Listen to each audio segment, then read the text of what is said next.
ஏய் பேசுனாங்களா இல்ல முட்டா குடும்பம்னு சொன்னாங்களா? எல்லாரையும் கூப்பிட்டு வச்சு சந்தோஷமா சொல்லணும்னு பிரச்சனையா இருக்கும்னு தான் தெரியல. தெரிஞ்சுட்டே பாவி.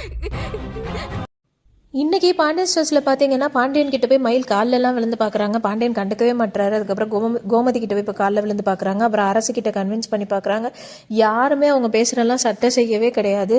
ரொம்ப என்னை மன்னிச்சிருங்க, என் மேலே தான் தப்பு, இருந்தாலும் எங்கள் பேரண்ட்ஸ் கிட்ட சொல்லிடாதீங்கன்னு சொல்கிறாங்க. ஆனால் பாண்டியன் ஸ்ட்ரிக்டாக சொல்லிடுறாரு, உங்கள் அப்பா அம்மாவுக்கு நான் கால் பண்ணவா நீ கால் பண்ணுறியான்னு. இவங்க என்ன பண்ணுறாங்கன்னா கால் பண்ணுறேன்னு சொல்லிட்டு ரூம்குள்ளே போய் கதவை சாத்திக்கிறாங்க. கதவை சாத்தினோன்னா அரசிக்கு டவுட் வந்து ஏதாவது அண்ணி தப்பாக முடிவு எடுத்துகிட்டு போகிறாங்கம்மா அப்படின்னு சொன்னோன்னா கோமதியும் அரசியும் போய் கதவை படார்னு தட்டுறாங்க. அப்பெல்லாம் வந்து எதுவுமே மயில் வந்து ரியாக்ட் பண்ணவே இல்லை.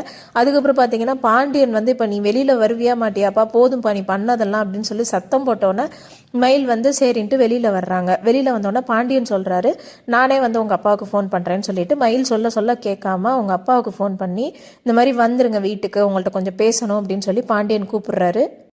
அதுக்கு மயிலோட அப்பா வழக்கம் போல் லூசு மாதிரி என்ன மயில் உண்டா இருக்காளா அப்படின்னு சொல்லிட்டு டவுட் பண்ணி சிரிச்சிட்டு சரி நான் வர்றேன் அப்படின்னு சொல்லி அவங்க ஒய்ஃப் கிட்டேயும் சொல்லி அள்ளி விட்டுக்கிட்டு இருக்காரு. அதுக்கப்புறம் வந்து இங்கே பார்த்தீங்கன்னா திரும்பவும் மயில் வந்து கெஞ்சுறாங்க, யாராவது நான் பேசுகிற லிசன் பண்ணுங்கன்னு. இங்கே பார்த்தீங்கன்னா பாட்டி வந்து ரொம்ப கவலைப்படுறாங்க. காந்திமதி பாட்டி என்னன்னு தெரியல, அவங்க வீட்டில் கோலம் கூட போடல, ஏதோ பிரச்சனை போயிட்டு இருக்குன்னு நினைக்கிறேன் வீட்டில், எனக்கு அவங்க நினச்சா கவலையாக இருக்குது, எப்படி இந்த விஷயத்தெல்லாம் தெரிஞ்சுக்கிறேன்னு கவலைப்படுறாங்க.